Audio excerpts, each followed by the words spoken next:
Welcome to my YouTube channel. Chapter 36। अगली सुबह कस्तूरी ready हो रही थी। उसको श्रेष्ठ और संकल्प के साथ पेरेंट टीचर मीटिंग में जाना था। उसने संकल्प को रेडी कर दिया था, जिस कारण वो और श्रेष्ठ उसका घर के बाहर वेट कर रहे थे। वो श्रेष्ठ की जीप के पास थे। श्रेष्ठ ने प्लेन डार्क ब्लू शर्ट और ब्लैक पैंट पहनी हुई थी।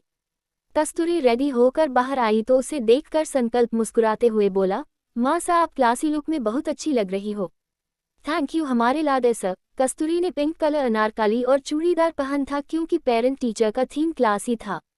महल में चाहे उसे बाकी औरतों की तरह कपड़े पहनने पड़ते थे, पर आज उसे अपनी पसंद के कपड़े पहनने का मौका मिला था। कस्तूरी बहुत ही प्यारी लग रही थी। श्रेष्ठ कस्तूरी को देखकर मुंह बनाते हुए बोला, यो तने सूट क्यों पहना से?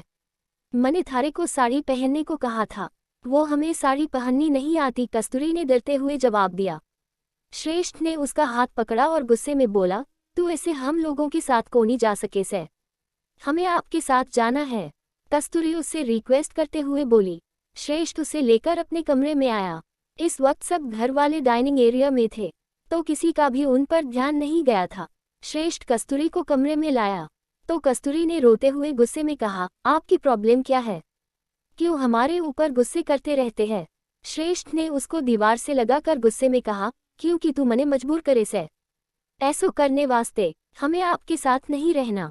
आप बहुत बुरे हैं। कस्तूरी रोते हुए बोली। श्रेष्ठ ने उसकी आंखों में देखते हुए उसके ऊपर पूरी तरह झुकते हुए कहा, अगर तने साथ में जाना से तो चुपचाप वही कर जो मैं बोल रहा सू। अपने कपड़े निकालो। कस्तूरी को उसने छोड़ दिया था, जिस वजह से कस्तूरी खुद को बाहों में भरकर मुंह बनाते हुए बोली, हम ऐसा कुछ नहीं करेंगे। आपको जरा सी भी शर्म नहीं आती हमसे ऐसा बोलते हुए? श्रेष्ठ फिर से उसके ऊपर झुका और उसकी आंखों में देखते हुए बोला, तू खुद ते कर लेगी तो चोखी बात से, वरना मैं करूंगा तो थारे वास्ते घनी बुरी बात हो जावेगी। कस्तूरी बच्चों की तरह सुबकते हुए बोली, हमें साड़ी बांधनी नहीं आती, प्लीज जिद मत कीजिए, मैं थारी हेल्प करूंगा। चल जल्दी दे इन कपड़ों को बदल कर पेटीकोट और ब्लाउज पहनकर आ, श्रेष्ठ ने ऑर्डर देते हुए कहा। कस्तूरी उसकी बातों से शर्मा गई।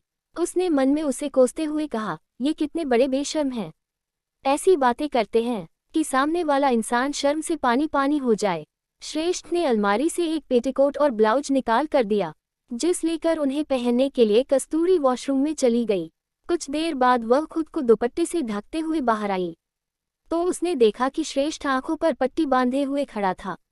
उसे देखकर कस्तूरी ने असमंजस में सवाल किया, ये आप ऐसे आंख पर पट्टी बांधे हुए क्यों खड़े हैं? जितना बेशर्म तू मने समझती से, मैं उतना भी बेशर्म नहीं सू। एबियो साड़ी पकड़ो और महारे सामने खड़ी हो जाओ, श्रेष्ठ ने उसको ऑर्डर देते हुए कहा। कस्तूरी ने डरते डरते श्रेष्ठ के हाथ से साड़ी पकड़ी और उसके सामने खड़ी हो गई। उस लंबे चौड़े आदमी के सामने वो 5 फुट से छोटी लड़की की सांसें घबराहट के मारे तेज हो गई थी। वो उससे इतनी दूरी बनाकर खड़ी हुई थी कि श्रेष्ठ के बदन की खुशबू सांसों में ना घुल सके। उसने मने में कहा, इनकी खुशबू हमें पता नहीं क्यों पागलपन सा महसूस करवाती है। इनकी खुशबू और संकल्प का प्यार ही है जो हमें इनके लिए अपने गुस्से को भूलने के लिए मजबूर कर देता है। वो श्रेष्ठ के सामने खड़ी सोचे जा रही थी। इधर श्रेष्ठ को उसकी हेल्प चाहिए थी, इसलिए उसने थोड़ा गुस्से में कहा, ए छिपकली थारे दिमाग को नहीं से कै, मने थारी मदद के लिए बोला से, पर जे का मतलब यो ना से कि मैं सम्राट पृथ्वीराज चौहान सू, जो आंखों पर पट्टी बांध कर भी निशाना लगा सको। तने महारे साथ थोड़ा कॉर्पोरेशन भी करना होगा। कर तो रही हूँ, कस्तूरी उसके ऊंचे स्वर से डरते हुए बोली। श्रेष्ठ ने उसे ऑर्डर देते हुए कहा, चल अब महारा हाथ अपनी कमर पर रख। उसकी बात सुनकर कस्तूरी अंदर तक से हर उठी। उसने कांपते हाथों से श्रेष्ठ का सख्त हाथ अपनी कमर पर रखा। उसकी नाजुक कमर और कोमल कमल जैसा बदन छूते ही रुई की तरह अंदर धंस रहा था। श्रेष्ठ के छूने से कस्तूरी के बदन में कट दौड़ रहा था, जिसके झटके उसके रोम रोम में सिरहन हो रही थी। श्रेष्ठ की खुशबू कस्तूरी की सांसों में उसके ना चाहते हुए भी अब घुल रही थी। उसकी बड़ी बड़ी उंगलियां जब कस्तूरी के पेट को छूती तो वो कांप उठती। क्या कर रही हो, आराम ते करने दो मने, श्रेष्ठ ने उसे डांटते हुए कहा। श्रेष्ठ की आंखों पर पट्टी बंदी होने के बावजूद श्रेष्ठ ने बहुत ही अच्छे तरीके से उसको साड़ी पहनाई, और जब उसे लगा कि साड़ी का काम पूरा हो गया है तो वह अपनी आंखों से पट्टी निकालकर उस छोटी सी बच्ची पर 5 मीटर की साड़ी को लिपटे हुए ऊपर से नीचे तक देखने लगा।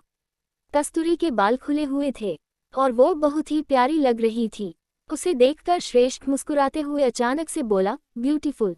उसकी बात सुनकर कस्तूरी के चेहरे पर भी मुस्कान आ गई। श्रेष्ठ ने देखा कि कस्तूरी के पैरों में सिंपल चप्पल डाली हुई थी, जिसे देखकर उसने उसके लिए शू रैंक से जूती निकाल कर दी और उसको देखते हुए बोला, ये लो जेको पहनो। कस्तूरी बच्चों जैसा मुंह बनाते हुए मासूमियत से बोली, ये तो हमारे पैरों में चुभेगी। देख उल्टे हाथ की एक पड़ेगी, तुम्हारा हाथ थारे गाल पर लगते ही लाल हो जाएगी। श्रेष्ठ ने उसे अपना तनी हुई नसों वाला मजबूत हाथ दिखाते हुए कहा, जिसे देखकर कस्तूरी बेचारा सा मुंह बनाकर जूती पहनने लगी। वह जूती नॉर्मल से कहीं ज्यादा सॉफ्ट थी, जिस कारण वह अपने छोटे छोटे पैरों को देखकर मुस्कुराने लगी।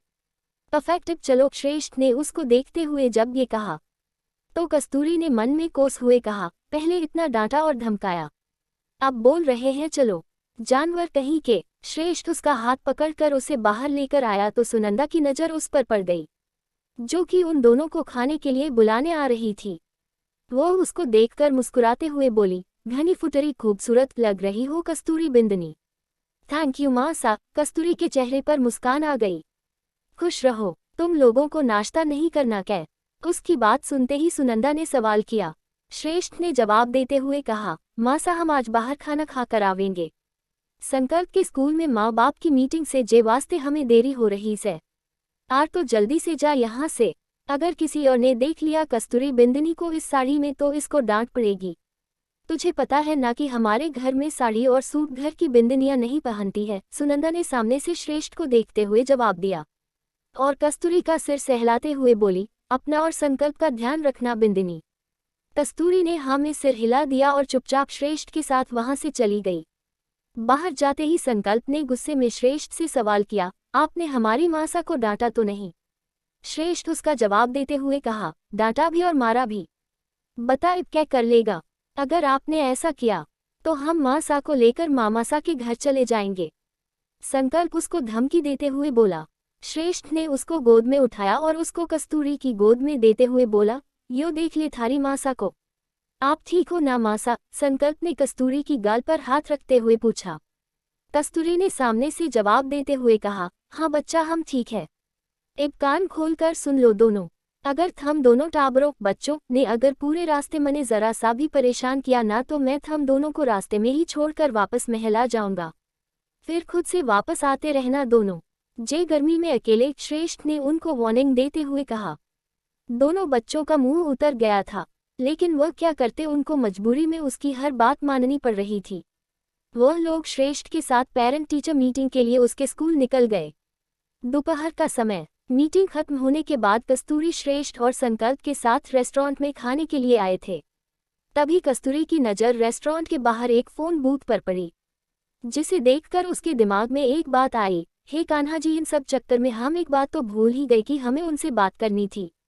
उन्होंने हमसे कांटेक्ट तो किया ही होगा, पर अब हम क्या करें? अचानक से उसने कुछ विचार करके श्रेष्ठ को देखते हुए कहा, हमें मार्केट में जाना है, हमें थोड़ी शॉपिंग करनी है, क्या आप ले चलेंगे? क्या काम से तने? श्रेष्ठ ने सवाल किया तो कस्तूरी ने जवाब देते हुए कहा, आपके सब सवालों के जवाब देना जरूरी नहीं होता। श्रेष्ठ को उसकी बात पर गुस्सा आया, पर जब संकल्प बोला, बापू सा आप हमें हल्के में ले रहे हैं, तू फिर ते धमकी दे रहा से, तने एक दिन अच्छी तरह ते सबक सिखाऊंगा। इतना बोलकर श्रेष्ठ ने जवाब देते हुए कहा। कुछ देर बाद वो खाना खाकर तीनों को मार्केट के लिए निकल गए। उसने वहां पहुंचकर गाड़ी रोक दी। अब जल्दी जाओ और जल्दी आना, ज्यादा देर मत लगाना, वरना ऑटो से आना पड़ेगा, श्रेष्ठ ने उसको देखते हुए कहा। कस्तूरी गाड़ी से उतरकर मार्केट की तरफ चली गई। वह बार बार पीछे मुड़कर देख रही थी कि श्रेष्ठ तो उसको तो नहीं देख रहा। श्रेष्ठ की तिरछी नजरें भी उसी को घूर रही थी। कस्तूरी इस टेलीफोन बूथ पर पहुंच गई थी। उसने जाते ही उस बूथ के मालिक से कहा, भाई साहब हमारे लिए फ़ोन आया था क्या? उस आदमी ने जवाब देते हुए कहा, हाँ आया था, उन्होंने आपके लिए मस्जी दिया है कि वो आपको आज रात को मिलने के लिए बुलाया है। ये रहा वही एड्रेस जहां उन्होंने आपको बुलाया है। उसने एक चेक कस्तूरी को दी, जिसको लेकर कस्तूरी ने अपने बैग में डालते हुए मन में कहा, हे कन्हा जी, हम उनसे मिलने कैसे जाएंगे? ऐसे ही सोचते हुए वो वहां से एक दुकान में कुछ छोटा सामान लेकर गाड़ी में आकर बैठ गई। उसने बैठते ही श्रेष्ठ से कहा, अब चलिए।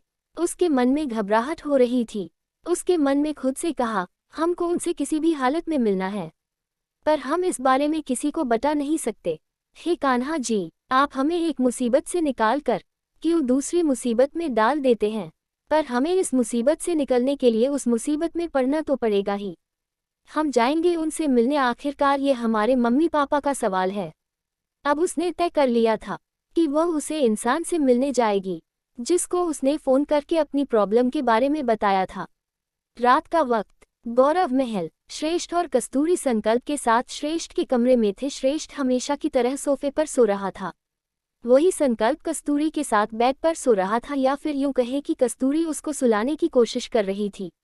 जब उसे लगा कि संकल्प सो गया है तो उसने अपनी आंख खोली। वो उतरने लगी तो उसकी पायल के घुंघरू बज उठे, जिसकी आवाज से सोफे पर बैठा श्रेष्ठ थोड़ा कसमसाया। कस्तूरी डर गई और उसने मन में कहा, पायल निकालनी होगी हमें, कहीं इसकी आवाज से ये श्रेष्ठ जग ना जाए। उसने पायल को निकालकर साइड टेबल पर रख दिया। वो संकल्प को सहलाते हुए मन में बोली, बच्चा हम अभी वापस आ जाएंगे। वो छिपते छिपाते कमरे से बाहर निकल गई। उसके जाने के कुछ देर बाद श्रेष्ठ की आंख खुल गई। वो वॉशरूम के लिए उठा था कि तभी उसकी नज़र बेड पर गई। उसने खुद से सवाल किया, यो छिपकली कट्ठे गई? शायद वॉशरूम गई होगी। वह कुछ देर इंतजार करने लगा, पर जब कस्तूरी वॉशरूम से बाहर नहीं आई तो वह खुद से बोला, यो छिपकली अंदर क्या कर रही है? वह खुद जाकर वॉशरूम देखने लगा तो अंदर कोई नहीं था, जिसे देखकर उसने खुद से सवाल किया, यो छिपकली अट्ठे तो कोनी से कट्ठे गई यो? उसने पूरे कमरे में कस्तूरी को ढूंढा पर कस्तूरी उसको कहीं नहीं मिली। वो उसे ढूंढने के लिए कमरे से निकलकर बाहर आया। उसने बिना किसी को डिस्टर्ब किए उसे ढूंढा, पर काफी घंटों के बाद भी उसे कस्तूरी कहीं नहीं मिली। वो घर के हॉल में था। उसने चिंता करते हुए मन में कहा, यो छिपकली आधी रात को कट्ठे गई। अब क्या करेगा श्रेष्ठ जब उसको पता चलेगा कस्तूरी का ऐसे अचानक बाहर जाने का राज? कौन है जिसे मिलने गई है कस्तूरी? चैप्टर 37, गौरव महल। श्रेष्ठ और कस्तूरी संकल्प के साथ श्रेष्ठ के कमरे में थे। श्रेष्ठ हमेशा की तरह सोफे पर सो रहा था। वही संकल्प कस्तूरी के साथ बेड पर सो रहा था, या फिर यूं कहे कि कस्तूरी उसको सुलाने की कोशिश कर रही थी। जब उसे लगा कि संकल्प सो गया है तो उसने अपनी आंख खोली।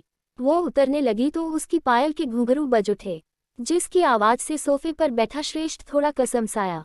कस्तूरी डर गई और उसने मन में कहा, पायल निकालनी होगी हमें, कहीं इसकी आवाज से ये श्रेष्ठ जग ना जाए। उसने पायल को निकालकर साइड टेबल पर रख दिया। वो संकल्प को सहलाते हुए मन में बोली, बच्चा हम अभी वापस आ जाएंगे। वो छिपते छिपाते कमरे से बाहर निकल गई। उसके जाने के कुछ देर बाद श्रेष्ठ की आंख खुल गई। वो वॉशरूम के लिए उठा था कि तभी उसकी नज़र बेड पर गई। उसने खुद से सवाल किया, यो छिपकली कट्ठे गई?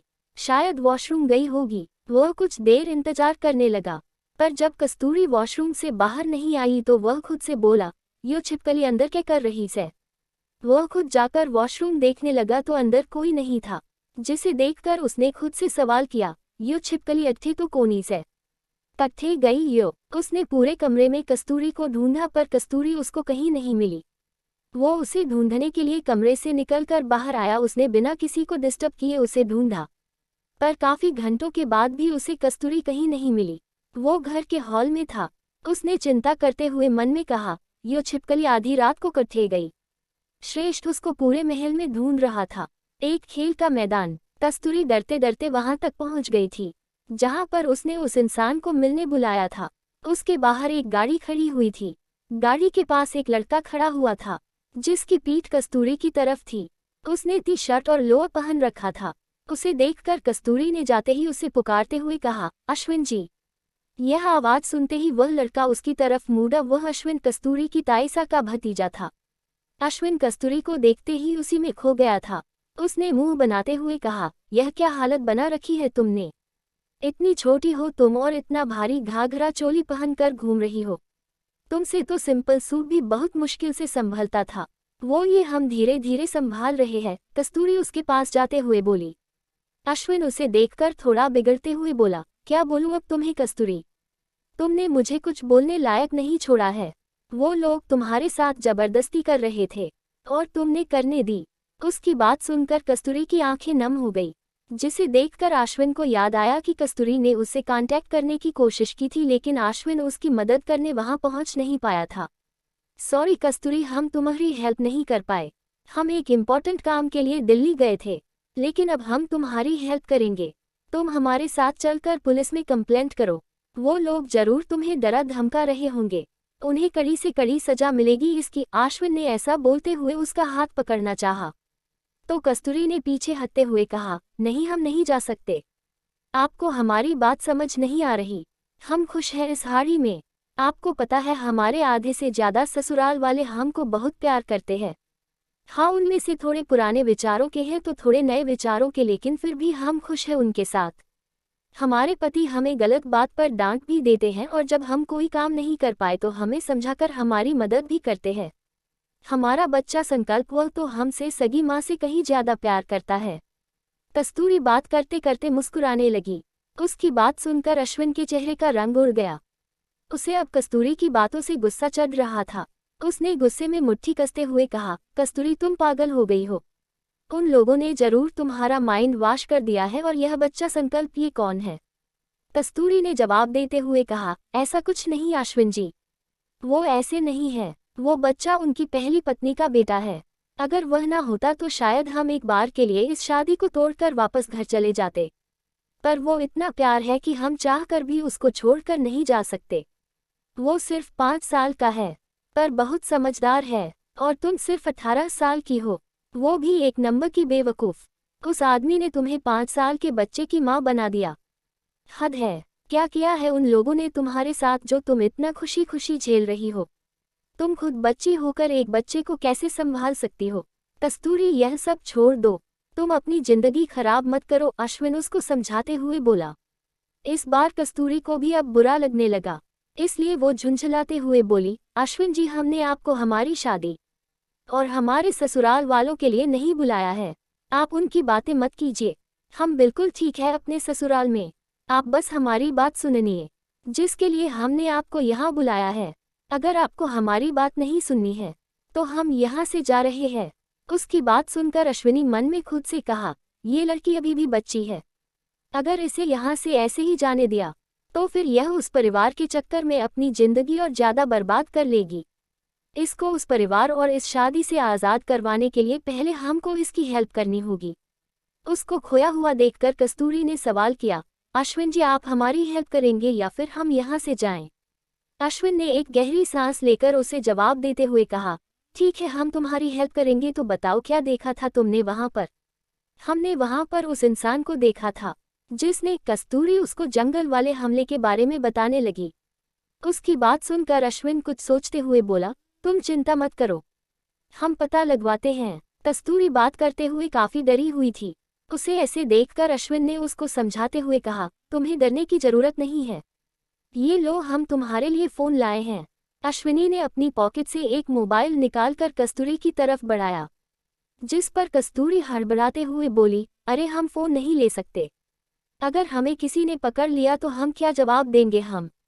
अश्विन ने उसको समझाते हुए कहा, तुम आईएएस ऑफिसर बनना चाहती थी तो इतना दिमाग तो यूज़ कर ही सकती हो, जिससे कि फ़ोन को सबसे छुपा सको। कस्तूरी, हम तुमसे इस फ़ोन के जरिए आसानी से कांटेक्ट कर लेंगे। उसकी बातों को ना चाहते हुए भी कस्तूरी को मानना पड़ा और फिर अश्विन को देखते हुए बोली, अब हमें जाना होगा। कहीं संकल्प जग गया या फिर इनको पता चल गया कि हम कमरे में नहीं है तो बहुत बड़ा हंगामा होगा। अश्विन उसको देखकर मन में खुद से बोला, हम तुम्हें इतनी बड़ी बड़ी जिम्मेदारियां में दबता हुआ नहीं देख सकते। हम तुम्हें आज़ाद करवाएंगे। उसने कस्तूरी को देखते हुए कहा, रुको, हम तुम्हें छोड़ आते हैं। कस्तूरी उसकी बात मान गई और डरते डरते उसके साथ बैठकर वहां से महल के लिए निकल गई। गौरव महल। श्रेष्ठ परेशान हो गया था, लेकिन उसने घर में किसी को भी इस बात की भनक भी नहीं लगने दी थी कि कस्तूरी महल में नहीं है। वह सेकंड फ्लोर में कस्तूरी को ढूंढ रहा था, पर वो वहां भी नहीं मिली। तो वह बाहर आया। उसने गुस्से में रेलिंग के पास आकर उस पर मुक्का मारा और खुद से बोला, ये छिपकली आखिर गई कट्ठे। तभी उसकी नज़र रेलिंग से नीचे हाल पर गई। कस्तूरी मेन दूर से हॉल के अंदर आ रही थी, जिसे देखकर श्रेष्ठ की उसे देखकर आंखें हैरानी से बड़ी करते हुए खुद से बोला, यो जे वक्त कट्ठे तैयार रही से। वो उसको गुस्से में बहुत कुछ बोलना चाहता था, लेकिन अपनी जगह रुक गया। उसने गुस्से में मुठियां भींची और अपने कमरे में जाकर सोफे पर लेट गया।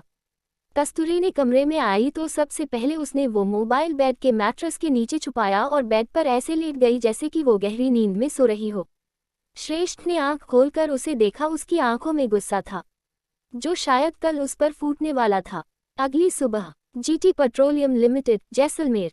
श्रेष्ठ अपने ऑफिस के कैबिन में था और उसके सामने टेबल पर कस्तूरी का फोन पड़ा हुआ था। उसके साथ वहां पर वल्लभ, शाश्वत और कथन मौजूद थे। सबके चेहरे पर चिंता के बादल छाए हुए थे, बस श्रेष्ठ का चेहरा भावहीन था। भाई सा योग इसको फोन से, शाश्वत ने सवाल करते हुए कहा। श्रेष्ठ ने जवाब देते हुए कहा, वह छिपकली का से कै। सब हैरानी से बोले। वल्लभ हड़बड़ाते हुए बोला, ठाकुर साहब वो आपकी पत्नी है, आपको वाह को ऐसे नहीं बुलाना चाहिए। और अगर यो उनका फोन से तो आप जे को अट्ठे क्यों लाए हो। श्रेष्ठ उसे आंखें छोटी करके घूर रहा था। तो वल्लभ के दिमाग में कुछ आया और वो बौखलाते हुए बोला, पर ठाकुरानी सा के पास तो फोन से ही कोनी। मने जे बात नोटिस की से। हाँ, श्रेष्ठ के दोनों भाइयों ने उसकी बात में हामी भरी और श्रेष्ठ ने सख्त लहजे में जवाब देते हुए कहा, हाँ नहीं से वा के पास फोन पर जे फोन वा को किसी ने दिया से। उसने उन सबको कस्तूरी वाली पूरी बात बताई तो वल्लभ और कथन तो बस परेशान होकर इसके बारे में सोच रहे थे, लेकिन शाश्वत का गुस्सा सातवें आसमान पर था। वह छोरी की इतनी हिम्मत कि वो महारे भाईसा को धोखा देवे। अब मैं वा को छोड़ूंगा कोनी। शाश्वत गुस्से में इतना बोलकर वहां से जाने के बढ़ा तो श्रेष्ठ ने उसको आवाज देते हुए कहा, तनेवा के साथ कुछ भी करने की जरूरत कोनी से। क्यों भाई सा? शाश्वत उसकी तरफ पलटकर देखते हुए बोला, जिस पर श्रेष्ठ ने गुस्से में कहा, क्योंकि वा को सजा मैं दूंगा अगर वा ने महारे को धोखा दिया से। थम दोनों भाई जे फोन को लेकर जाओ और पता लगाओ कि जे किसने खरीदा था। जाओ और पता करो कि सच में वा की जिंदगी में कोई और छोरा से। उसकी बात में हामी भरकर उसके दोनों भी वहां से चले गए। उनके ऐसा करते ही वल्लभ ने श्रेष्ठ से कहा, मने को नहीं लगता कि वह ऐसो कर सके से ठाकुर सा। और अगर किया भी से तो आपको इतनी चिंता को नहीं करनी चाहिए, क्यों आप तो वैसो भी वा को छोड़ने वाले हो। जे वास्ते वा जिसके भी साथ रिवे या वा को कोई भी गैर मर्द छुए वाते आपको क्या मतलब। उसकी बात सुनकर श्रेष्ठ ने गुस्से में कमरे से बाहर चला गया। गौरव महल। कस्तूरी महल के आंगन में अपनी सास सुनंदा के साथ मसाले सुखाने में हेल्प कर रही थी। घर में सब उससे छोटे छोटे काम ही करवाते थे। श्रेष्ठ जैसे ही महल आया, वो सीधा आंगन में आकर कस्तूरी का हाथ पकड़कर बोला, कमरे में चाल मने काम से। वो मासूम बच्ची सिर झुकाकर उसके साथ वहां से चली गई। उसकी सास ने लाचारी से सिर झटक दिया। कस्तूरी को लेकर कमरे में आते ही श्रेष्ठ ने उसका हाथ छोड़ दिया, जिसे देखकर कस्तूरी ने डरते डरते सवाल किया, क्या हुआ आपको। श्रेष्ठ ने अपनी शर्ट निकाली तो कस्तूरी ने पाने छोटे छोटे हाथों से आंखों को बंद करते हुए कहा, ये आप क्या कर रहे हो, हाथ हटाकर मने देख। श्रेष्ठ ने सख्त लहजे में कहा। सामने से कस्तूरी ने मना करते हुए कहा, नहीं, हमें शर्म आती है। श्रेष्ठ ने उसको बाजू से पकड़कर अपने करीब खींचा और उसके दुपट्टे के नीचे हाथ डालकर उसकी नाजुक त्वचा को अपनी उंगलियों से सहलाते हुए पूछा, महारी चुहन से तने नीचे कुछ महसूस होवे से कै। कस्तूरी उसके छूने और करीब आने से कांप उठी। उसके बदन में सरसरी सी दौड़ गई। उसके गुलाबी होंठ कांप उठे। दूसरी तरह मोबाइल शोरूम। शाश्वत और कथन दोनों यहाँ पर आकर उस मोबाइल के ओनर की डिटेल्स निकलवा रहे थे। वहाँ मौजूद आदमी ने अपने लैपटॉप में डेटा को अच्छे से सर्च किया और जो भी डिटेल उसे पता चल पाई वो बोला, ठाकुर सा ये फ़ोन कल ही किसी अश्विन सोलंकी नाम के आदमी ने हमारे ब्रांच शोरूम से खरीदा है, वो भी जोधपुर से। अश्विन सोलंकी। वो दोनों भाई चौंक गए। कथन हड़बड़ाते हुए बोला, मतलब छोरा। शाश्वत ने गुस्से में मुठियां कसते हुए बोला, वह छोरी घनी चलाक निकली, महारे भाई सा को धोखा दे रही से। अब वह को छोड़ूंगा कोनी मैं। क्या होगा जब श्रेष्ठ को पता चलेगा अश्विन के बारे में। क्यों आया है श्रेष्ठ कस्तूरी के इतने करीब। चैप्टर 38। गौरव महल। श्रेष्ठ ने अपनी शर्ट निकाली तो कस्तूरी ने अपने छोटे छोटे हाथों से आंखों को बंद करते हुए कहा, ये आप क्या कर रहे हो, हाथ हटाकर मने देख। श्रेष्ठ ने सख्त लहजे में कहा। सामने से कस्तूरी ने मना करते हुए कहा, नहीं, हमें शर्म आती है। श्रेष्ठ ने उसको बाजू से पकड़कर अपने करीब खींचा और उसके दुपट्टे के नीचे हाथ डालकर उसकी नाजुक त्वचा को अपनी उंगलियों से सहलाते हुए पूछा, महारी चुहन से तने नीचे कुछ महसूस होवे से कै। कस्तूरी उसके छूने और करीब आने से कांप उठी। उसके बदन में सरसरी सी दौड़ गई। उसके गुलाबी होंठ कांप उठे। दूसरी तरह मोबाइल शोरूम, शाश्वत और कथन दोनों यहाँ पर आकर उस मोबाइल के ओनर की डिटेल्स निकलवा रहे थे। वहाँ मौजूद आदमी ने अपने लैपटॉप में डेटा को अच्छे से सर्च किया और जो भी डिटेल उसे पता चल पाई वो बोला, ठाकुर सा ये फ़ोन कल ही किसी अश्विन सोलंकी नाम के आदमी ने हमारे ब्रांच शोरूम से खरीदा है, वो भी जोधपुर से। अश्विन सोलंकी। वो दोनों भाई चौंक गए। कथन हड़बड़ाते हुए बोला, मतलब छोरा? शाश्वत ने गुस्से में मुठ्ठियां कसते हुए बोला, वह छोरी घनी चालाक निकली, म्हारे भाई सा को धोखा दे रही से, इबवा को छोड़ूंगा कोनी मैं। वो दोनों भाई वहां से निकल गए। गौरव महल। दूसरी तरफ श्रेष्ठ ने फिर से कस्तूरी के पेट की त्वचा अपनी उंगलियों से सहलाते हुए सवाल किया, तने क्या महसूस हो रहा से? कस्तूरी ने अभी भी अपनी आंखें हाथों से बंद कर रखी थी और वह अब हंस रही थी। उसको ऐसे हंसता हुआ देखकर श्रेष्ठ ने थोड़ा गुस्से में सवाल किया, मैं तने कुछ पूछ रहा सू और तू हंस रही से? हमें गुदगुदी हो रही है, कस्तूरी हंसते हुए बोली। इस पर श्रेष्ठ ने उसकी त्वचा को अपने बड़े और सख्त हाथ में भरते हुए गुस्से में सवाल किया, क्या मैं कोई मजाक कर रहा सू? आह! उसकी इस हरकत से कस्तूरी को दर्द हुआ और उसके मुंह से दर्द भरी आह निकली। उसकी हंसी गायब हो गई थी। उसने रिक्वेस्ट करते हुए कहा, ऐसा मत कीजिए, हमें दर्द हो रहा है। श्रेष्ठ ने गुस्से में पूछा, क्या ऐसा दर्द पहले भी तने महसूस हुआ से? किसी ने तने अत्थे छुआ था, या जेते नीचे, या इतने करीबी थे? उसने ऐसा बोलते हुए अपनी गर्म सांसों को उसकी गर्दन पर छोड़ दिया। कस्तूरी अब डरने लगी थी। उसके रोम रोम में सिरहन दौड़ रही थी। उसे इस एहसास और श्रेष्ठ की नज़दीकी से डर लग रहा था। उसकी खुशबू कस्तूरी को पागल कर रही थी, इसलिए उसने डरते हुए ना में गर्दन हिलाकर कहा, नहीं, कभी नहीं। इस बार श्रेष्ठ ने उसके गाल पर हाथ रखा और उसके होंठ को अपने अंगूठे से सहलाते हुए पूछा, क्या किसी ने तने अत्थे छुआ था क्या तूने कभी किसी मर्द को इन होठों से छुआ से? क्या किसी को किस किया सी तूने? उसकी बातों से कस्तूरी को बेचैनी हो रही थी। उसने डरते डरते कहा, आप ऐसे सवाल क्यों पूछ रही? जितना पूछा सर वो बता, श्रेष्ठ ने ऊंचे सवाल में कहा। कस्तूरी ने डरते हुए जवाब दिया, हमने साहिल को किस किया है, वह भी कई बार। उसकी बात सुनकर ही श्रेष्ठ के गुस्से का पारा चढ़ गया। उसने गुस्से में कस्तूरी को बैग की तरफ फेंका, जिससे वह लड़खड़ा कर पीठ के बल बैग पर गिरी। खुद को संभालने के चक्कर में उसने अपने दोनों हाथ आंखों से हटा लिए और उसकी नजरें श्रेष्ठ पर पड़ी। उसका मस्कुला बदन बहुत ही आकर्षक लग रहा था। श्रेष्ठ गुस्से में उसकी तरफ बढ़ रहा था। पहले तो कस्तूरी कुछ देर तक उसे देखती रही, लेकिन फिर जब श्रेष्ठ तिरछा मुस्कुराते हुए बोला, क्या मने देखकर कुछ हो रहा से? इब शर्म कोनी आ रही तने महारे ते? उसकी बात सुनकर कस्तूरी ने अपनी आंखें बंद कर ली। श्रेष्ठ उसके बेहद करीब आया और अपने दोनों हाथ उसकी अगल बगल बेड पर टिका दिए।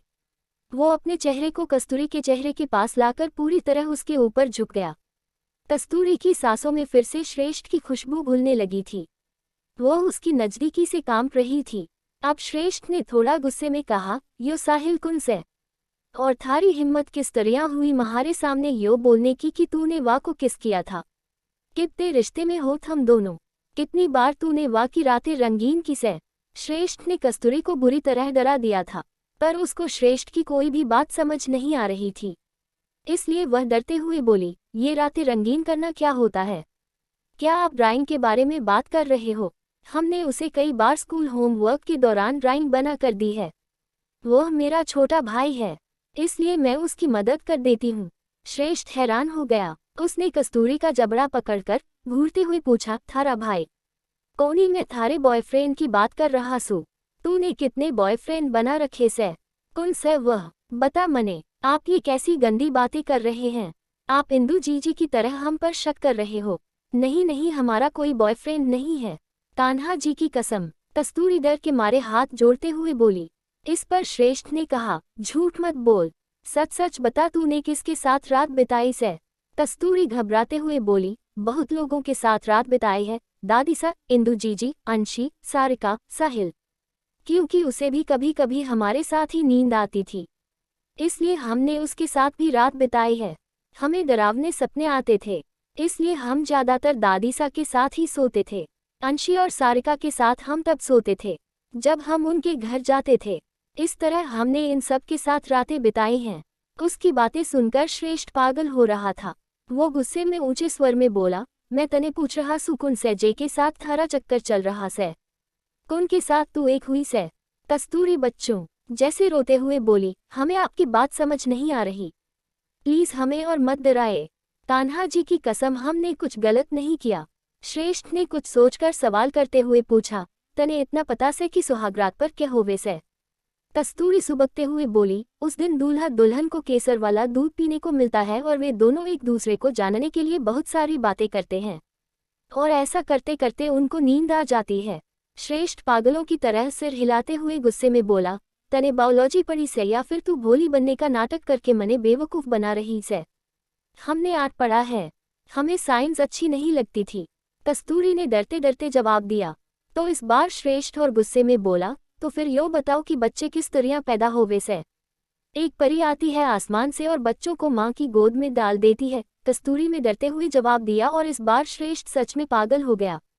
वो उससे दूर होकर अपनी शर्ट पहनते हुए गुस्से में बोला, या तो तू मने बेवकूफ बना रही से, या तू सच में एक टाबर बच्ची से। कस्तूरी की आंखें नम थी, वो उन आंखों से श्रेष्ठ को मासूमियत से देख रही थी। वही श्रेष्ठ इससे आगे कुछ नहीं कहा और चुपचाप कमरे से बाहर निकल गया कि तभी उसके सामने शाश्वत और कथन दोनों आन खड़े हुए। शाश्वत ने गुस्से में कहा, भाई साहब छोरी का सच में चक्कर चल रहा से। वो फोन किसी अश्विन सोलंकी का से। हाँ भाई साहब मने लागे से कि वो भी अपनी बहन की तरह अपने प्रेमी के साथ भागना चाहे से, कथन ने शाश्वत की बात पूरी करते हुए कहा। इस पर श्रेष्ठ ने कोई प्रतिक्रिया नहीं दी, बल्कि कुछ सोचते हुए बोला, वह छोरे की पूरी जानकारी निकालो और वह छोरे का जे के साथ क्या रिश्ता से, जे का पुख्ता सबूत मने ला कर दो। आप यूँ क्या बोल रहे हो भाई साहब, वह छोरी को कुछ कहो, वो आपको धोखा दे रही से। आपने खुद देखा था वह को रात में किसी को मिलने जाते हुए। शाश्वत कस्तूरी पर बिगड़ते हुए बोला। इस पर श्रेष्ठ ने उसके कंधे पर हाथ रखा और थोड़ा सा दबाते हुए बोला, मने ऐसो लागे से कि वो कुछ छुपा रही से, क्योंकि वह को यो तक का बेरा कोनी से कि टाबर किस तरह पैदा होवे से। शायद वो सच में एक टाबर बच्ची से। उसकी बात सुनकर उसके दोनों भाई हैरान हो गए। पर कथन बोला, भाई साहब वह भोली बनने का नाटक भी तो कर सकती से ना, यो बात तो हमको साबित करनी से कि वह नाटक कर रही से। जे वास्ते वा के खिलाफ पुख्ता सबूत चाहिए, जितनी जल्दी हो सके उतनी जल्दी जे अश्विन सोलंकी के बारे में पता लगाओ। श्रेष्ठ ने उन दोनों को ऑर्डर देते हुए कहा और अपना हाथ बढ़ाकर आगे बोला, अब वह फोन मने दो, मैं वा को वापस वहीं पर रखने वाला सू ताकि वा को शक न होवे। उसके दोनों भाइयों ने उसकी बात मान ली। वो लोग उसी दिन से अश्विन सोलंकी के बारे में पता लगाने लगे। आघात जी का जन्मदिन। गौरव महल। आज आघात जी का जन्मदिन था और पूरा परिवार इस खुशी के मौके पर जश्न मना रहा था। महल में बहुत बड़ी पार्टी रखी गई थी। पूरा परिवार पार्टी में शामिल हुआ था। आसपास के लोग और मेहमान भी महल में आ रहे थे।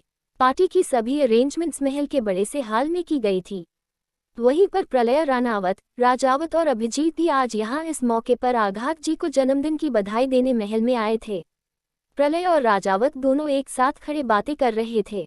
पार्टी बोर्निंग हो रही है प्रलय, कुछ करो, राजावत ने मुंह बनाते हुए कहा। प्रलय ने उसे देखते हुए कहा, अभी इंटरेस्टिंग हो जाएगी, बस एक बार गलतफहमी का बीज बोया जाए। लेकिन तोमार परिवार के लोग अलग अलग मेहमानों से बातों में व्यस्त थे। पार्टी में हल्का म्यूजिक चल रहा था, वहाँ खुशी माहौल था। पूरा परिवार आज राजपुतानी रंग में रंगा हुआ था। वेटर सबको ड्रिंक्स और स्नैक्स सर्व कर रहे थे। इधर संकल्प और कस्तूरी दोनों एक कोने में अभिजीत के खड़े हुए थे। मामा सा मासा ने मीटिंग में बहुत अच्छे से जवाब दिया, वरना हमारी टीचर बापू सा को हमारे खिलाफ भड़का देती। संकल्प अभिजीत को अपनी पेरेंट्स टीचर मीटिंग के बारे में बता रहा था। कस्तूरी उसके साथ बहुत ही खुश थी और उसके साथ संकल्प को खुश देखकर अभिजीत भी खुश था। वो उन दोनों से ऐसे ही बातें कर रहा था। इन सब से दूर श्रेष्ठ महल के मेन दूर पर चंदा के साथ खड़ा हुआ था। उसने पार्टी में चंदा को भी इनवाइट किया था, पर वह महल के अंदर नहीं आ रही थी। उसने आज भी साड़ी पहनी थी, पर थोड़ी डिसेंट स्टाइल में, जिसे देखकर श्रेष्ठ उसको समझाते हुए बोला, तने मने बोला से ना कि अंदर चल, कोई कुछ को नहीं बोलेगा। ताऊ सा ताने देखकर खुश होंगे। नहीं ठाकुर सा, पार्टी में जाने माने घने सारे लोग आए से, महारा आना ठीक कोनी से, चंदा ने मना करते हुए कहा। श्रेष्ठ ने उसकी बात काटते हुए कहा, चंदा बस घना हो गया थारा बहाना, मने थारे इनवाइट किया से, तने पार्टी में आना ही होगा, चलो महारे साथ। नहीं ठाकुर सा, मैं अट्ठे तक आ गई सूं, घना से आप यो लो दाता हुकुम के जन्मदिन का तोहफा। उसने अपने हाथ में पकड़ा हुआ गिफ्ट श्रेष्ठ के हाथ में दिया तो श्रेष्ठ ने गिफ्ट के साथ उसका हाथ भी पकड़ लिया, वह उसे अंदर लेकर आया। तू ऐसे कोनी मानोगी चाल, और खुद से दो उनको गिफ्ट। वो चंदा को ऐसे हाथ से पकड़कर अंदर ला रहा था तो कस्तूरी का ध्यान सबकी तरह उसकी तरफ चला गया। अभिजीत ने भी देख लिया था। कस्तूरी की आंखों से फिर से आंसू बह गए थे। अभिजीत गुस्से में मुट्ठियां भरते हुए मन में बोला, ये श्रेष्ठ कभी नहीं सुधर सकता। श्रेष्ठ चंद को लेकर आघात जी के पास आया तो चंदा ने हाथ जोड़कर कहा, खम्मा घनी दाता हुकुम। अरे चंदा, तू भी आई, अच्छा किया थे आकर। आघात जी मुस्कुराते हुए बोले। श्रेष्ठ उन्हें देखते हुए बोला, चंदा आपके वास्ते जन्मदिन पर तोहफा लेकर आई से। अरे छोरी जे की क्या जरूरत थी, तू खुद आ गई, इतना ही घना से। दाता हुकुम ने तोहफा लेते हुए ये बोला, और तो सामने से चंदा ने मुस्कुराते हुए कहा, जन्मदिन की बधाई हो दाता हुकुम। खुश रहो। आघात जी ने उसका सिर सहलाते हुए कहा। इतने में श्रेष्ठ के पास कथन आया और उसके कान में कुछ कहा, जिसके बाद श्रेष्ठ उसके साथ वहां से चला गया। चंदा को उसे ऐसे जाता हुए देखकर चिंता होने लगी। श्रेष्ठ वहां से बाहर आया तो शाश्वत वहां गुस्से में खड़ा हुआ था। उसने आते ही श्रेष्ठ के सामने एक पैकेट बढ़ाते हुए कहा, भाई साहब, वह लड़की नाटक कर रही है। श्रेष्ठ ने वह पैकेट लिया और उसको खोल कर देखा। उसमें अश्विन और कस्तूरी की तस्वीर थी, जिसमें कस्तूरी अश्विन के बहुत ज्यादा करीब खड़ी हुई थी। लगभग उसकी बाहों में वह दोनों एक दूसरे की आंखों में देख रहे थे। ये सब देखकर गुस्से में श्रेष्ठ का पारा चढ़ गया था। उसमें बहुत सारी तस्वीरें थी। अब आगे क्या करेगा श्रेष्ठ? क्या कस्तूरी बताएगी श्रेष्ठ को सच? चैप्टर 39। गौरव महल। नहीं ठाकुर साहब, मैं अट्ठे तक आ गई सुन। घना से आप यो लो दाता हुकुम के जन्मदिन का तोहफा। उसने अपने हाथ में पकड़ा हुआ गिफ्ट श्रेष्ठ के हाथ में दिया तो श्रेष्ठ ने गिफ्ट के साथ उसका हाथ भी पकड़ लिया, वह उसे अंदर लेकर आया। तू ऐसे कोनी मानोगी चाल, और खुद से दो उनको गिफ्ट। वो चंदा को ऐसे हाथ से पकड़कर अंदर ला रहा था तो कस्तूरी का ध्यान सबकी तरह उसकी तरफ चला गया। अभिजीत ने भी देख लिया था। कस्तूरी की आंखों से फिर से आंसू बह गए थे। अभिजीत गुस्से में मुट्ठियां भरते हुए मन में बोला, ये श्रेष्ठ कभी नहीं सुधर सकता। श्रेष्ठ चंद को लेकर आघात जी के पास आया तो चंदा ने हाथ जोड़कर कहा, खम्मा घनी दाता हुकुम। अरे चंदा, तू भी आई, अच्छा किया थे आकर। आघात जी मुस्कुराते हुए बोले। श्रेष्ठ उन्हें देखते हुए बोला, चंदा आपके वास्ते जन्मदिन पर तोहफा लेकर आई से। अरे छोरी जे की क्या जरूरत थी, तू खुद आ गई, इतना ही घना से। दाता हुकुम ने तोहफा लेते हुए ये बोला, और तो सामने से चंदा ने मुस्कुराते हुए कहा, जन्मदिन की बधाई हो दाता हुकुम।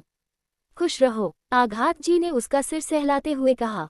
इतने में श्रेष्ठ के पास कथन आया और उसके कान में कुछ कहा, जिसके बाद श्रेष्ठ उसके साथ वहां से चला गया।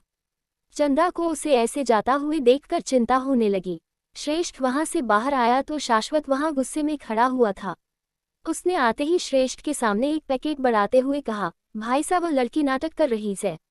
श्रेष्ठ ने वह पैकेट लिया और उसको खोल कर देखा। उसमें अश्विन और कस्तूरी की तस्वीर थी, जिसमें कस्तूरी अश्विन के बहुत ज्यादा करीब खड़ी हुई थी। लगभग उसकी बाहों में वह दोनों एक दूसरे की आंखों में देख रहे थे। ये सब देखकर गुस्से में श्रेष्ठ का पारा चढ़ गया था। उसमें बहुत सारी तस्वीरें थी। वह बिना कुछ बोले गुस्से में अंदर गया और जाते ही उसने कस्तूरी का हाथ पकड़कर उसको सबके सामने जोरदार थप्पड़ मारा। कस्तूरी लड़खड़ाकर जमीन पर गिर गई। सबकी नजरें उस पर पड़ चुकी थी। मां सा संकल्प ने कस्तूरी को पुकारा और उसके पास बैठ गया। ये क्या बदतमीजी है श्रेष्ठ? अभिजीत गुस्से में बोला कि इतने में श्रेष्ठ की गाल पर जोरदार थप्पड़ पड़ा। प्रलय और राजावत इस मामले का मजा ले रहे थे। पूरा तोहमर परिवार घबरा गया था। श्रेष्ठ ने थप्पड़ मारने वाले इंसान की तरफ गुस्से में देखते हुए कहा, ताउसा, थारी हिम्मत किस तरह हुई अपनी लुगाई पर हाथ उठाने की? आघात जी गुस्से में चिल्ला उठे। वही अभिजीत जी ने कस्तूरी को संभाला। उसकी आंखें नम थी और उसके साथ साथ संकल्प की भी आंखें नम थी। श्रेष्ठ भी सामने से गुस्से में बोला, जिस तरह जे की हिम्मत हुई पराए मर्द के साथ गुलशरे उड़ाने की।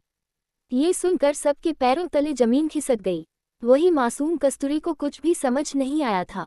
आघात जी ने उसे देखते हुए गुस्से में कहा, झूठ कोनी बोल श्रेष्ठ, वो भी तू जो खुद किसी पराई लुगाई के साथ रिवेश है।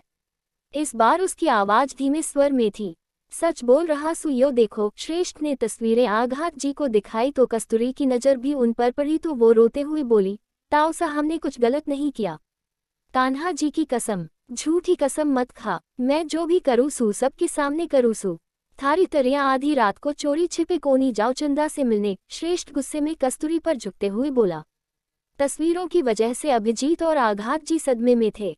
हम आपकी तरह नहीं है, हमने कोई गलत काम नहीं किया, सामने से कस्तूरी ने रोते हुए गुस्से में कहा। इस बार श्रेष्ठ गुस्से में चिल्लाकर बोला, फिर से झूठ मत बोल। चिल्लाए मत, चिल्लाना हमें भी आता है, कस्तूरी इस बार सामने से चिल्लाते हुए बोली। ये दृश्य दिल को कंपाने वाला था। कस्तूरी रोते हुए बोली, हम छोटे हैं तो इसका मतलब ये नहीं है कि कोई भी हमको कुछ भी बोल जाए, और आप श्रेष्ठ तो ऐसा बिल्कुल भी नहीं बोल सकते। हम चुपचाप ये सब सहन कर ही है क्योंकि हमको अपनी जिंदगी से प्यार है, वरना आप जैसे पति के साथ तो कोई भी औरत ना रहे। क्या बोला तूने? श्रेष्ठ गुस्से में उसके हाथ पकड़कर अपने करीब खींचते हुए बोला। इस बार कस्तूरी ने रोते हुए कहा, आपकी पहली पत्नी आपकी घाटिया हरकतों की वजह इस दुनिया से गई थी। उसने सुसाइड नहीं किया था, बल्कि मर्डर हुआ था। आप और चंदा दोनों कातिल हो उसके। बदचलन, महारी लुगाए और चंदा के बारे में अपने मुंह से एक शब्द भी कोनी निकालना, वरना अट्ठे गाड़ दूंगा थारे को। श्रेष्ठ ने गुस्से में ये कहा और उसे झटके से छोड़ दिया। कस्तूरी चिल्लाते हुए गुस्से में बोली, हम बदचलन नहीं है, ये लड़का हमारा दोस्त है, हम इसको अपने भाई जैसा समझते हैं, और ये बात हम चिल्ला चिल्ला कर बोल सकते हैं पर आप नहीं, क्योंकि बदचलन आप है। वहां मौजूद लोगों के पैरों तले जमीन खिसक गई थी। वो छोटी सी बच्ची सबके सामने अपने 6 फुट 3 इंच लंबे और मस्कुलर आदमी पर चिल्ला रही थी। इस बार श्रेष्ठ के गुस्से का पारा 7वें आसमान पर था। इस बात का अंदाजा तब लगा जब उसने अपने सामने टेबल पड़े बड़े से फूलदान गुस्से में फर्श पर पटकते हुए जोर से चिल्लाया, चुप हो जाओ। उसके फर्श पर गिरते ही वो टूट गया और उसकी आवाज के साथ कस्तूरी की आवाज उसके गले में दब गई। आज श्रेष्ठ की आंखें में भी नमी आ गई थी, पर उसकी आंखें गुस्से में लाल थी। कस्तूरी डर के मारे कांप गई। प्रलय के पास खड़े राजावत ने तिरछा मुस्कुराते हुए धीमे स्वर में कहा, लो मार ली ठाकुर। श्रेष्ठ ने अपने पैर पर कुल्हाड़ी। अब ना इसके हाथ जैसलमेर की राजगद्दी आएगी और ना ही इसकी पत्नी। इसकी पत्नी तो अब हमारी होगी और राजगद्दी तुम्हारी। प्रलय ने उसकी तरफ देखकर सामने से तिरछा मुस्कुराकर ये सब कहा। कुछ दिन पहले शाश्वत और कथन ने एक आदमी से कस्तूरी और आश्विन की डिटेल्स पता लगाने के लिए उदयपुर भेजा था, जिसके बारे में प्रलय ने उसे खरीद लिया था। वो उसको अपने घर लाया था। वो उसके साथ घर के हॉल में था। प्रलय ने उसे पैसों की गड्डी देते हुए कहा, ये आधे पैसे है, बाकी के पैसे काम होने के बाद मिलेंगे। उस लड़की और लड़के की ऐसी तस्वीरें तुम्हें तोमर भाइयों के पास पहुंचानी है कि वो यही समझे कि उस लड़की का उस लड़के के साथ नाजायज रिश्ता है। समझ गए? जी ठाकुर सा, आपका काम हो जाएगा। वो आदमी पैसे लेकर वहां से चला गया। प्रलय बहुत खुश नजर आ रहा था। उसके आदमी ने शाश्वत और कथन को कस्तूरी की आश्विन के ऐसे फोटोग्राफ भेजे जिसे देखकर कोई भी उन दोनों को गलत ही समझता। शाश्वत और कथन ने भी कस्तूरी को गलत समझ लिया था। वर्तमान में प्रलय और राजावत श्रेष्ठ और कस्तूरी को देखकर बहुत खुश थे। उन दोनों के मन में लड्डू फूट रहे थे। पूरा तोमर परिवार, चंदा और अभिजीत परेशान नजर आ रहे थे। वही श्रेष्ठ गुस्से में कस्तूरी को घूरकर वहां से बाहर निकल गया। इधर कस्तूरी भी रोते रोते अपने कमरे में चली गई। उन दोनों को देखकर आघात जी ने वल्लभ को देखते हुए गुस्से में कहा, वल्लभ जा देख कट्ठे गया वा। वल्लभ सिर झुकाकर वहां से चला गया। आघात जी ने सब मेहमानों को देखते हुए हाथ जोड़कर कहा, घनी घनी खम्मा यो जश्न अट्ठे ही खत्म हो रहा है। आप अट्ठे आपका घना घना आभार। ये बोलकर वो वहां से अपने कमरे में चले गए। पारुल उनके पीछे चले गई। बाकी घर वाले हाथ जोड़कर मेहमानों को विदाई दे रहे थे। अभिजीत ने संकल्प को संभाल रखा था। वो उसे अपने सीने लगा शांत कर रहा था। सब मेहमान जा रहे थे, बस अभिजीत और चंदा ही बचे थे। चंदा सबसे नजर बचाकर श्रेष्ठ कर कमरे में आई तो कस्तूरी बेड पर बैठी हुई थी और घुटनों में चेहरा छुपाकर रो रही थी। आप ठाकुर सा को गलत समझ रही हो ठाकुरानी सा, चंदा ने दरवाजे से आवाज देते हुए कहा। उसकी आवाज सुनकर कस्तूरी ने अपना चेहरा ऊपर किया और उसको अपनी नम आंखों से देखते हुए बोली, आप यहाँ क्यों आई हो? आप जाए हमारे पति के पास। ये सब आपकी वजह से हो रहा है। आप मने और ठाकुर सा को गलत समझ रही हो। एक बार आप हमारी बात सुन लीजिए। अगर फिर भी आपको हमारी बात पर विश्वास नहीं हुआ तो मैं चली जाऊंगी, चंदा ने कस्तूरी को देखते हुए रिक्वेस्ट करके कहा। चंदा उसके पास बैठी तो कस्तूरी पीछे हट गई। चंदा को उसकी इस हरकत से बुरा लगा, लेकिन उसने इसको इग्नोर करके कहा, महारी ठाकुर सा से पहली मुलाकात 6 साल पहले हुई थी। तब उनकी नई नई शादी हुई थी और वो अपनी लुगाई के साथ बीकानेर में रहने आए थे। उनकी पहली लुगाई मनीषा वहाँ सरकारी नौकरी करती थी। बात करते करते चंदा बीती यादों में खो गई थी। आज से 6 साल पहले राम मंदिर, बीकानेर, श्रेष्ठ वल्लभ के साथ बातें करते हुए मंदिर से बाहर आ रहा था। तभी उसकी नज़र एक लड़की पर पड़ी जो कब से मंदिर की चौखट पर नारियल फोड़ने की कोशिश कर रही थी। लड़की नारियल जमीन पर पटकते हुए बार बार बोल रही थी, जय श्री राम। बार बार कोशिश करने पर जब नारियल नहीं फूटा तो वो लड़की खुद से बोली, हे राम जी, क्या भूल हो गई आपकी जी तुच्छ भक्त चंदा ते। आप महारा नारियल स्वीकार क्यों को नहीं कर रहे हो। तब चंदा लगभग 22 या 23 साल की लड़की थी। राजस्थानी घाघरा चोली, लंबे बाल, गुलाबी होंठ, गोरा रंग, माथे पर छोटी सी बिंदी और कानों में छोटे छोटे झुमके पहने बहुत ही वो खूबसूरत लग रही थी। श्रेष्ठ उसे देखकर अपनी जगह रुक गया था। क्या हुआ ठाकुर सा, वल्लभ ने सवाल किया तो श्रेष्ठ ने उसे हाथ दिखाकर चुप रहने के लिए इशारा किया। लेकिन आसपास वाले लोग उसे देखकर हंस रहे थे। चंदा ने एक बार फिर नारियल फोड़ने की कोशिश की पर वो इस बार भी नहीं फूटा, जिसे देख चंदा का मुंह उतर गया। ये देख श्रेष्ठ से रहा नहीं गया और वो चंदा के पास पहुंच गया। उसने उसके हाथ से नारियल लिया और उसे फोड़ते हुए बोला, जय श्री राम। नारियल एक झटके में फूट गया। चंदा ने उसे देखकर कहा, वाह ठाकुर सा, आपने तो एक झटके में नारियल फोड़ दिया। घना घना आभार। वैसो आपने पहले कदी अट्ठे को नहीं देखा से। आप अट्ठे ने आए हो क्या। चंदा ने श्रेष्ठ के हैंडसम फेस को देखकर अचानक से सवाल किया, जिस पर श्रेष्ठ ने मुस्कुराते हुए जवाब देते हुए कहा, कुछ ऐसो ही समझ लो। हम अट्ठे नई सीमेंट की फैक्ट्री बनवाने वाले से। वाह के वास्ते अट्ठे भगवान का आशीर्वाद लेने आए थे। फिर तो आप बहुत ही सही जगह आए हो। प्रभु श्री राम किसी के आशीर्वाद कर बाद हर काम में सफलता मिले से देखना आपको भी मिलेगी। चंदा मुस्कुराते हुए बोली। श्रेष्ठ ने उसके के हाथ में टूटा हुआ नारियल देते हुए कहा, वो तो मिलेगी ही ना, थारा नारियल मने जो चढ़ा दिया से राम जी को। उसकी बात सुनकर चंदा हंस पड़ी और उसके साथ श्रेष्ठ के चेहरे पर भी मुस्कान आ गई। श्रेष्ठ, इतने में एक 22 साल की औरत अपने हाथ में पूजा की थाली लेकर उस तरफ आते हुए श्रेष्ठ को पुकार रही थी, पर वो श्रेष्ठ को चंदा के साथ देखकर पीछे ही रुक गई। ये कौन है, उसने सवाल किया कि तभी उसके पीछे से उसकी नौकरानी बोली, मनीषा बाई सा, यो तो चंदा से एक नंबर की बदचलन से। जे की माँ सा जे बाप को भरी जवानी में छोड़कर भाग गई थी और यो भी वा के जैसी से। मर्द देखते ही लार टपकने लागे से जे के मुंह ते बन्ना सा पर जे की नजर पड़ी से। आपने बचकर रहना होगा जे ते। वर्तमान में श्रेष्ठ नहर के किनारे बैठा हुआ था। ये वही नहर थी जहां पर कस्तूरी का एक्सीडेंट हुआ था।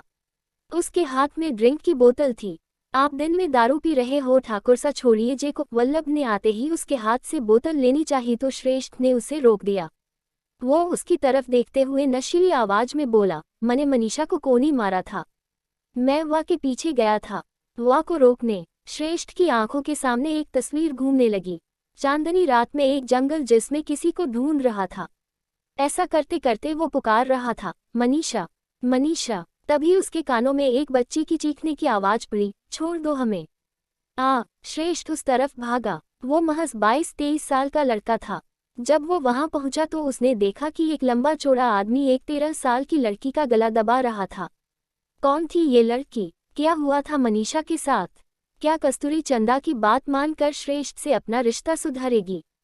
चैप्टर 40। वर्तमान में श्रेष्ठ नहर के किनारे बैठा हुआ था। ये वही नहर थी जहां पर कस्तूरी का एक्सीडेंट हुआ था। उसके हाथ में ड्रिंक की बोतल थी। आप दिन में दारू पी रहे हो ठाकुर सा, छोड़िए जे को। वल्लभ ने आते ही उसके हाथ से बोतल लेनी चाहिए तो श्रेष्ठ ने उसे रोक दिया।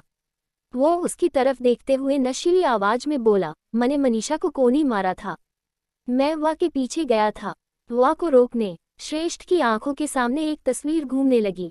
चांदनी रात में एक जंगल जिसमें किसी को ढूंढ रहा था। ऐसा करते करते वो पुकार रहा था, मनीषा, मनीषा। तभी उसके कानों में एक बच्ची की चीखने की आवाज पड़ी, छोड़ दो हमें। श्रेष्ठ उस तरफ भागा। वो महज 22-23 साल का लड़का था। जब वो वहां पहुंचा तो उसने देखा कि एक लंबा चौड़ा आदमी एक 13 साल की लड़की का गला दबा रहा था। उस लड़की उसकी पकड़ से छूटने की कोशिश करते करते हरकत करना बंद कर दी। जब श्रेष्ठ ने उस इंसान को पीछे से दबोचते हुए गुस्से में कहा, छोड़ छोरी को। श्रेष्ठ उस आदमी को पीछे गर्दन से पकड़कर दबाया। उस आदमी ने अपने चेहरे को अपनी पगड़ी के पल्ले से अच्छी तरह से ढक रखा था। उसके ऊपर श्रेष्ठ की पकड़ इतनी मजबूत थी कि उसके हाथ से लड़की की गर्दन छूट गई। वो लड़की बेहोश हो चुकी थी। उसके हाथ से छूटकर वो लड़की जमीन पर गिरी, जिसे देखकर वह नकाबपोश आदमी गुस्से में भर गया। उसने श्रेष्ठ से छूटने के लिए उसके पेट में अपनी कोहनी से वार किया, जिसके कारण श्रेष्ठ की पकड़ उस छूट गई। वो आदमी गुस्से में श्रेष्ठ की तरफ मुड़ा तो श्रेष्ठ का पारा भी चढ़ चुका था, उसकी नसें भी तन चुकी थी। उसने आदमी की तरफ झपटा मारा और दोनों पागल सांडों की तरह एक दूसरे से लड़ने लगे। श्रेष्ठ उस आदमी पर भारी पड़ रहा था। वो गुस्से में बोला, कौन से तू क्यों मार रहा से? जे छोरी को चेहरा दिखा अपना। वो उसकी पगड़ी निकालने वाला था, जिसे देखकर वो आदमी उसकी मजबूत पकड़ से छूटकर भाग गया। श्रेष्ठ उससे पकड़ने के लिए उसके पीछे भागना चाहता था, लेकिन फिर उसकी नज़र उसे लड़की पर पड़ी तो उसके पास आया। उसने लड़की की नज़र चेक की तो उसके गले में एक चेन थी। उसने उसे लड़की को चेक करते हुए खुद से कहा, यो तो जिंदा से। उसने चेन को अच्छी तरह से देखा तो उसमें एक हॉट शेप का लॉकेट था, जो कि हल्के से खुल जाता था। श्रेष्ठ उसको खोलकर देखा तो उसमें एक फैमिली फोटो थी, जिसमें वह लड़की अपने माता पिता के साथ मौजूद थी। श्रेष्ठ उसे लड़की को गोद में उठाकर वहां से बाहर लेकर आया। वहां पर एक गाड़ी लेकर वल्लभ खड़ा हुआ था। यो कौन से? वल्लभ ने सवाल किया तो श्रेष्ठ ने जवाब देते हुए कहा, वल्लभ जे को हॉस्पिटल लेकर जाओ, मैं मनीषा को देखकर आता सू।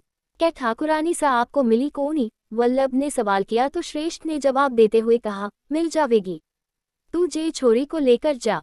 वल्लभ गाड़ी में उस लड़की को लेकर निकल गया। वही श्रेष्ठ वापस जंगल में जाकर अपनी पत्नी को ढूंढने लगा और इस बार वो जंगल में बहने वाली नहर पर पहुंचा, जिसके पानी में उसको कुछ हलचल दिखाई देने लगी। श्रेष्ठ ने जैसे ही उस चांदनी रात में अच्छी तरह से देखा तो उसमें एक औरत डूब रही थी, जिसे देखते ही श्रेष्ठ के सांस उसके गले में अटक गई थी। ये दृश्य देखकर वह झट से नदी में कूद गया। उसने उस औरत को बाहर निकाला तो वह मनीषा ही थी। मनीषा, आंखें खोल, तूने ऐसा क्यों किया? वह मनीषा को पुकारता रहा। उसकी आंखें नम हो गई थी, लेकिन मनीषा अपनी आंखें नहीं खोल रही थी। वो श्रेष्ठ की गोद में बेजान पड़ी हुई थी। ये सब याद करके श्रेष्ठ की आंखों में आंसू आ गए थे। उसने अपने पास बैठे वल्लभ को देखते हुए गुस्से में कहा, यो सब वह छोरी की वजह ते हुए से। अगर वो मने को नहीं मिली होती तो शायद मनीषा के ऐसा कुछ करने से पहले ही मैं मनीषा को बचा लेता। शांत हो जाए ठाकुर सा, शायद आपका और उनका साथ इतना ही लिखा था।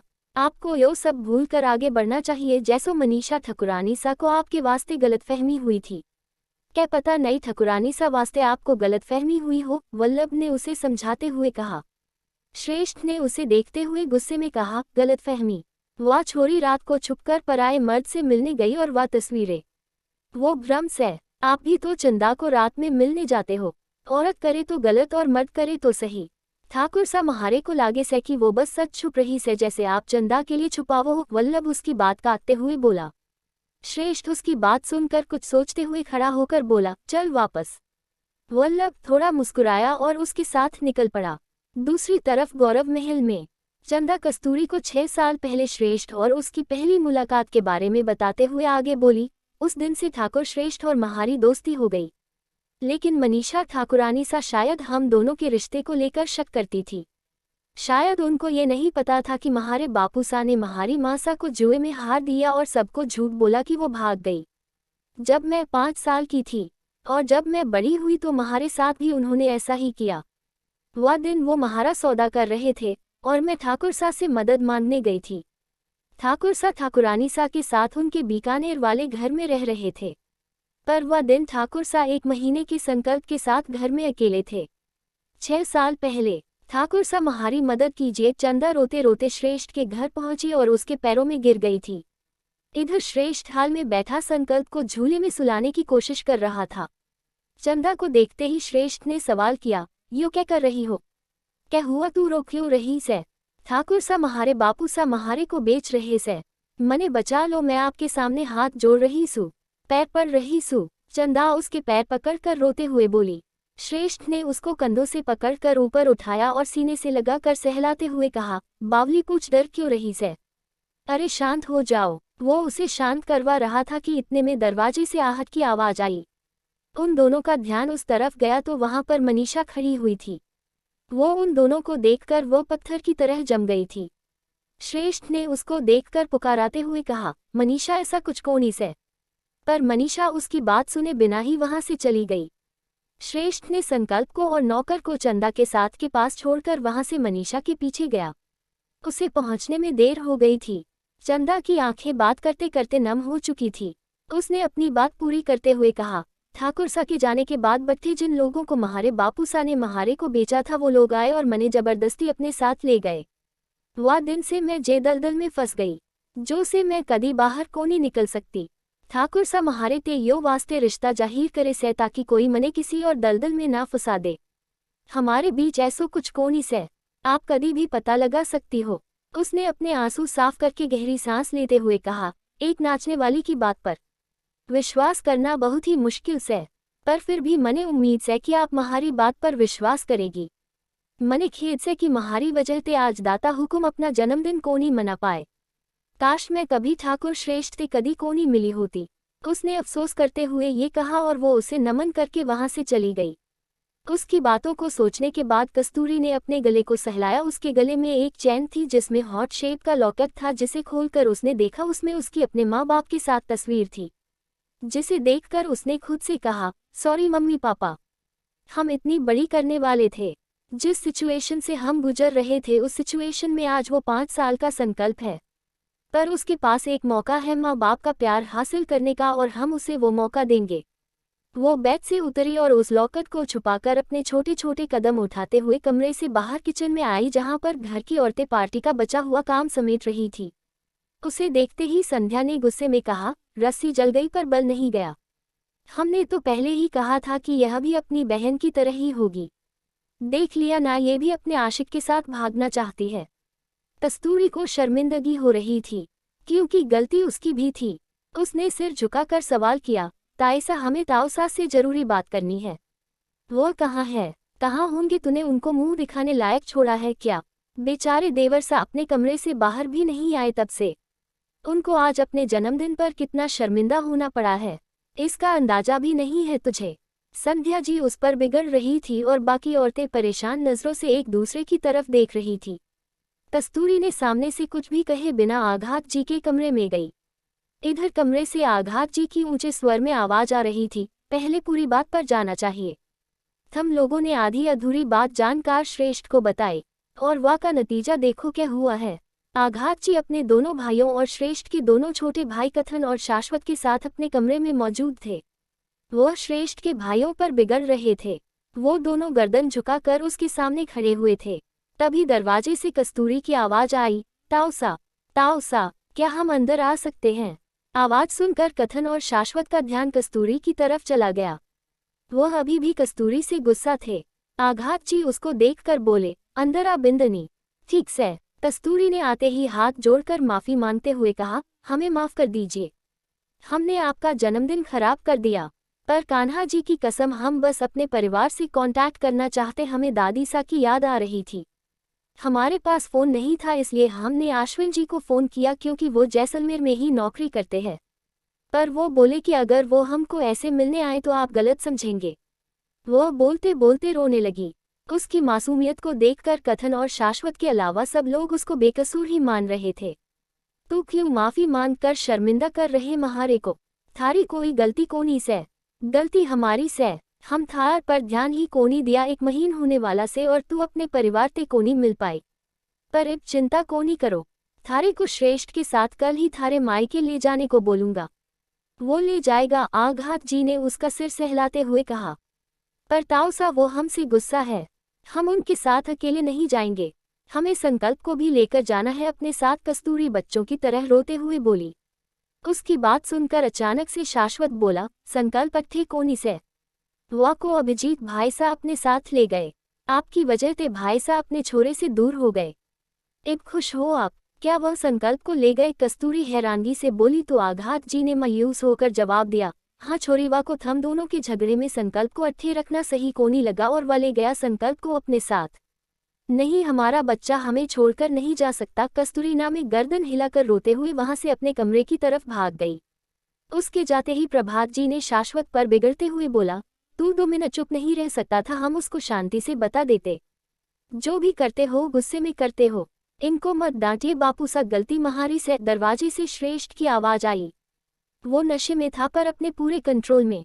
सबकी नजर Yusa Paragai, Uste Kakara Agata G Ne Gus Mem Danta Binkate Yukaha, Therko Nahim Lagata Srestha Ki Ther Te Apani Galati Manane Mem Deri Ho Gai Sai, Srestha Ne Gus Mem Apani Mati Binkate Yukaha, Va Chori Ne Juta Bola, Para Main Iso Kati Koni Kia, Para Firabi Main Galati Mana Raha Su, Para Akara Abi Bivaha Ki Vaha Sai. Kora Apani Akara Kokabu Kara Kayam Ki Tharagara Basni Sepahale Hai Tuta Gaya Sai, Rajagati Ka Sapana Bi Tuta Jaga Ibatu, Kyanki Tu Ne Apani Patni Para Hatha Uthaya Saba Ke Samain Ora Sankalpa Ko and Hajita Apane Sathalagaya Agata G Ne Samain Se Gus Mem Java Badia. Thanks for watching our subscribe and comments.